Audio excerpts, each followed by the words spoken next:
See, if I ever put my mouth in what doesn't concern me again, dear subscribers, please draw my ear. What did I say? Please draw my ears.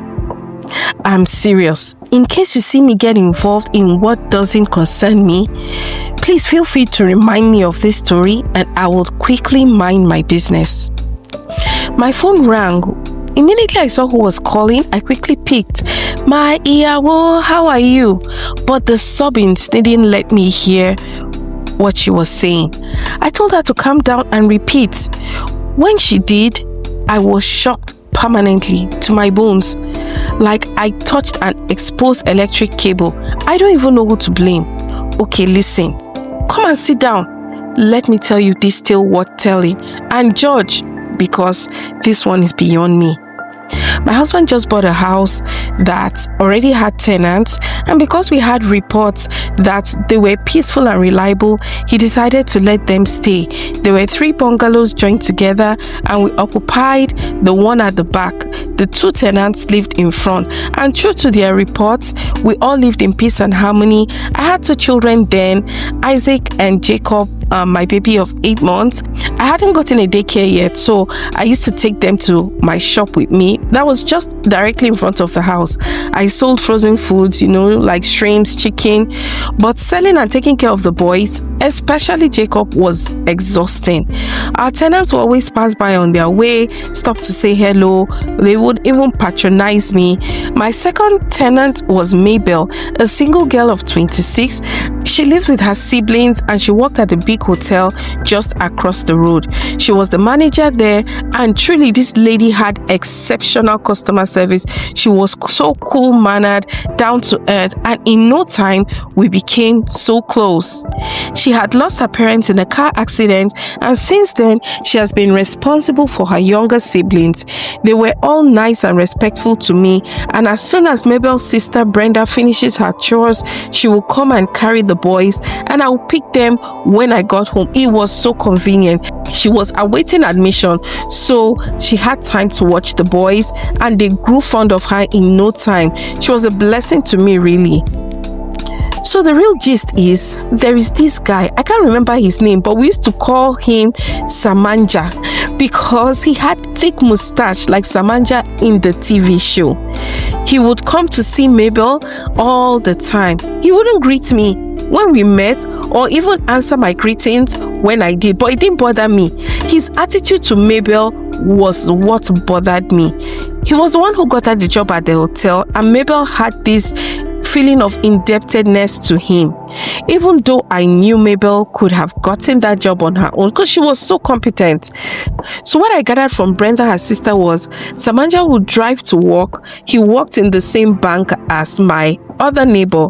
He would come over to Mabel's house. He will insist that she cooks their native soup, stresses her to pound yam, and still complain about the food. They came from the same village though, and they all spoke the same dialect, but he would threaten her and say his mother would not approve of her if she didn't cook the food well, if she didn't know how to sweep well. And because Mabel loved him or wanted to get married, or both, I don't even know which one, she continued to tolerate him. Over the weekend, when couples go on romantic outings and chill, this Samanja would bring his dirty clothes for Mabel to wash. This one I saw with my eyes. I came home from choir practice one day when I saw Mabel by the tap scrubbing his jeans, his hard jeans. Where are the owner of these clothes? I asked her. She said, inside sleeping. I tried to hide my shock. Mabel, I said, even if you want to help him do laundry, let him sit beside you. You can wash and he can rinse, or he can just sit there and keep you company. And then she laughed. Don't worry, mommy boys, as they used to call me. I'll soon be fine. I'll soon be done. And she watched away. Brenda even told me that Samantha had told them that they should begin to make alternative arrangements because he could only accommodate Mabel. The more I heard about him, the more I didn't like him. When he was around, Brenda would take the boys to play at my house just to avoid him. She told me that when Mabel went to see his mom, the mom told Mabel that there were 5 ladies, that she has the right to choose the one she wanted her son to marry. I think I had heard enough. I decided to call Mabel to speak with her, to speak sense into her. She cannot marry a man who will not value her or respect her family. This slave trade must stop. Washing clothes, cleaning car, cooking soup must stop. It's not a competition. And to think that there are 5 of you. No. You're better than that. I invited Mabel to my home. My husband is a traveling auditor and he was away most of the time, so this was the best time to speak with her. So I asked her when she sat down, "When is Samanja marrying you?" I made sure to look into her eyes. She sighed. "Mommy, boys, I don't know anymore. He told me soon. His mother has not made up her mind. I am trying to do everything right so that he'll not have an excuse. He has really done well for me. He helped me get this house. He helped me get the job. And it won't be fair to quit. Plus, he can be very funny. When we gist, he makes me laugh." In my mind, I was wondering, is there a way I could give this girl a knock in the spiritual realm? Because what is this? "My Mabel," I said, "that guy does not love you. I cannot even wash my own clothes. I have a laundry man for my husband's clothes and even for the boys' clothes. Please do not start what you cannot finish. If I'm washing, it's just because I want to. If he got a job for you, and so what? Is he the first angel to help someone? Just wake up and smell the coffee. You need to find someone who will be like a guardian to you and your siblings. What will happen when you marry? Where will you put your siblings? This guy is a crimson flag, not red. Oh, you think you'll be happy with him? No. So if you trust me and do what I tell you, all will be well. Don't be afraid about the job. He only recommended you, but your skills and personality have kept you there. Are you ready to listen to me?" She nodded. I said, "Say yes or no, let me know." And she laughed and shouted, "Yes." And that's how our operation End Samanja started. But if I knew what was in front, I would not have bothered. I would have just kept quiet and looked away, because what happened later was a shock. Please, if you have been reading my stories till this point, kindly support me by subscribing to my channel, just to encourage me to bring more stories like this. Thank you. So when my husband returned, we invited his friend and colleague Jerry. Jerry is also an auditor and he had also done well for himself. He wasn't married yet and he has told me severally that he was ready to settle down. So when he came, I quickly called Mabel to come and assist me to attend to my August visitor. Of course, I knew Jerry. Very cool-headed, God-fearing, responsible. Immediately he sighted Mabel, he was captivated. I have never seen Jerry so excited before. He left us in the living room, followed Mabel to the kitchen, claiming he wanted to help her do the dishes. Mabel too, that used to be quiet and reserved, I heard her laughing loudly from the living room. Wasn't this love at first sight? I winked at my husband, giving him thumbs up. Well, I've wet the ground already. Jerry, the ball is in your court, and he played it well. But do you know that this silly Samanja did not back down? As Mabel and Jerry became closer, it was then Samanja told Mabel that she was the chosen one, that his mother has finally chosen her, and he proposed to her. Mabel came to me. She was in serious panic. I sat in the shop just watching her. "Auntie, what do I do? Mommy, boys, this is what I've been waiting for. This is what I've been wanting him to say for 4 years. Now I don't know what to do. See, I really need to give this girl a knock at the moment." And I asked her this question. "Tell me, Mabel, who do you prefer? Who gives you peace?" I wanted her to choose so that she will not say I pushed her. But if she mentions Samanja, I don't think I'll talk to this girl again. "Mommy, boys, Jerry makes me happy. He makes me feel secure. And he cares for me and my family. He doesn't stress me to do anything. Just few months I've been with him and he has been kind and loyal to me. Even though he travels for work, he gives me his key. He calls me regularly. Samanja is domineering, condescending, but he got me a job when I needed the most. I can't forget that." I was fed up. And so, even though I was almost shouting on her. Think of the future. What if all God wanted was for Samantha to get to his job? Maybe that was just his work in your life, but you want to pass your boundary. She smiled. I choose Jerry any day. And that's music to my ears. Then ignore Samantha, let him go and marry his mustache. We all laughed. Deep down, I could see Mabel was scared, maybe because she was afraid of Samantha's wrath. But I told her I was solidly behind her. I knew it was only a matter of time before Jerry would take it to the next level, and soon Samantha would be history. But it was as if Samantha was a spirit, because he started coming every day, twice a day. If not that Jerry travels for work, they would have met themselves. Mabel was indeed fed up with Samantha and was giving him the cold shoulder. In fact, the first time Samantha bought a box of noodles for Mabel, for the first time, he kept insisting Mabel follow him home to greet his mom. His mom was asking for her. Mabel refused to go. Samantha was upset, telling her to be lucky his mom had even considered her. He was going about the rules that he would give her when they got married. He had told her categorically working and owning a mobile phone was forbidden for anyone who wanted to be his wife. He didn't want her to have any contact with anybody apart from him. I think that was the straw that broke the camel's back, and Mabel said no. Boy, bye. It wasn't long before Jerry and Mabel brought their wedding invite to me. Oh, see happiness. The traditional wedding was in few months' time. I prayed for them. I wished them well. Mabel was just smiling and thanking me, and I said, no, I did what any elder sister would do. Eventually, Mabel resigned from the hotel and moved with her siblings to Jerry's new home, and preparations were underway for the wedding. I missed her so much, especially Brenda. My boys were in school now, but they always asked of her. But I was happy they were in a better place. Very soon she'll be on her way to her village for the wedding.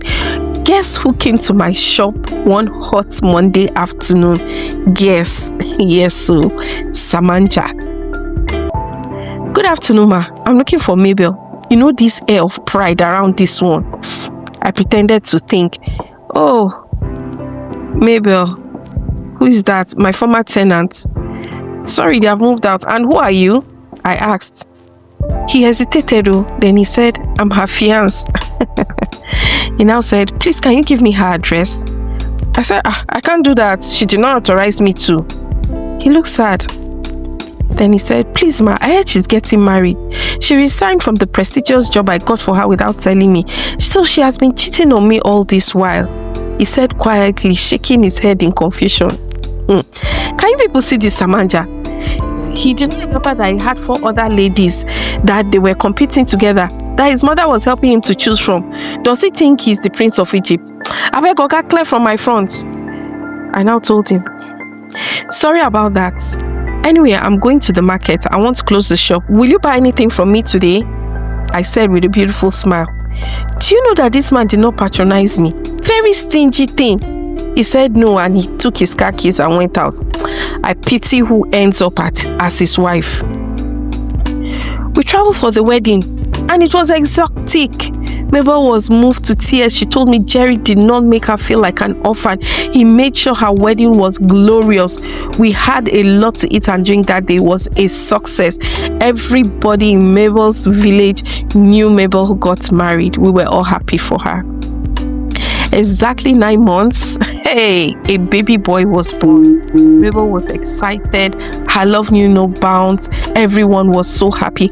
I was with her in the hospital. Jerry's mother was there in the hospital with her.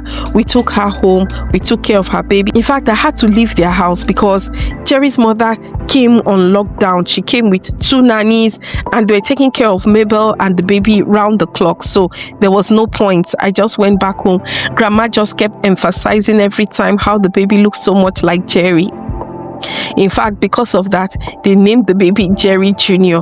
And it seemed like the baby brought good luck, because the same week he was born, Jerry had applied for a professional job as an auditor in an international auditing firm in the US. And in few months, he received a positive response. See, it was just from joy to joy to joy. Now, the new office was responsible for processing their visas, accommodations, tickets, cargo of all their personal items to Texas. Jerry was so in love with his son and his wife, and he told me that as soon as they got to the US, he was going to hire a nanny to look after their baby so that Mabel could go back to the school, and she would even have time to travel around the world. Mabel even traveled down to her school to get transcripts and documents she will need for that. So tell me why I received this call. Tell me why. Dear subscribers, Mabel called me. A DNA had to be done before the visas could be issued. And guess what? Guess what now? You know. The match was negative. Jerry was not Jerry Jr.'s dad. My goodness. Shame wore me agbada, as she told me. She was weeping over the phone, and I just told her, see, call me back later. I needed to think. If Jerry is not the father, then who is? Hey, you guys, are you thinking what I'm thinking? Please, Lord, don't let it be. The very next morning, Jerry and Mabel came to my house early at 7 a.m. You could tell they had not slept. Their faces were as if someone had died. They both sat in my living room, and none of them was willing to talk. Where is the baby? I asked. Jerry answered, with my mom. We haven't told her yet. They kept quiet again, so I took charge. Mabel, is this DNA a mistake, or do you have something you want to tell us? She started sobbing. Jerry was looking distant. Mabel, we are waiting for you. Do we need to redo this DNA, or is there a mistake from you? Then she burst out in tears. It is for Samanja. Wow. This Mabel has disgraced me. This girl truly deserves a knock. Jerry just folded his arms and looked at her, not saying a word. Mommy boys, I'm sorry. She came to kneel down beside me. I didn't know he knew my wedding date. But when I went to the village to prepare for the wedding, he walked into my compound and the little children came to call me. I was shocked to see him. He told me that his mother was ill and they had brought her to the village to rest. And she has been asking to see me, demanding to see me. And he begged me to honor a dying woman's wish. And that was how I followed him to his house. It's just 10 minutes away. Mabel couldn't continue. Jerry turned his back to the wall. She started crying. Go on, I urged her. Even though I didn't want to hear any longer. Did he force you? I demanded. No, she said. His mother was not even in the house. I saw that he had tricked me. I wanted to go out, but he pulled me back and pleading with me to forgive him and take him back. That was when enough. That was Jerry. He stood up. I don't want to hear anymore. Why didn't you tell me this? Even before we paid your bride price, you took advantage of my love for you. So while we were celebrating, you were already pregnant for somebody else. Mabel started crying louder. I tried to intervene. Please, Jerry, take it easy. I don't know what to advise you to do, but please try to forgive her. She did not go there with any bad intention. Please. I also knelt down to beg Jerry. Honestly, I didn't know what else to do. This Mabel, I really need to knock her physically. See this silly girl. There was silence and it was for a long moment. Then Jerry said, sit down, mommy boys. Sit down. I have some questions. I sat down. Child, the tension in the room was so thick. He stared at Mabel. She lowered her eyes. She wasn't crying again. Then he said, babe. He said, babe. My heart was somersaulting. Thank God, thank God. Are you still interested in the guy? Never, she said. It was only a mistake. Jerry kept observing her, trying to check if she was being honest. So, do you know where he is? He watched her answer. She also answered carefully. I heard he's married and lives in Kenya with his family. That is what my former colleagues told me. But babe, after that day, I have never seen him nor talked to him again. I swear. He stood up. There were tears in his eyes.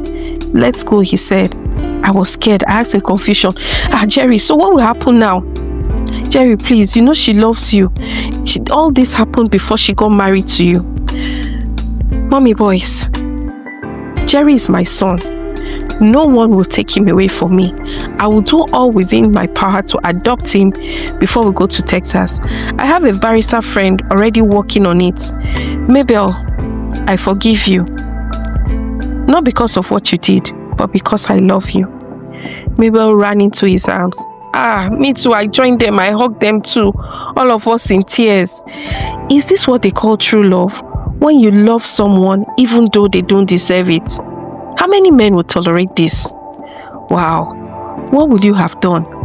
Thank you for listening to this tale worth telling, and don't forget to subscribe.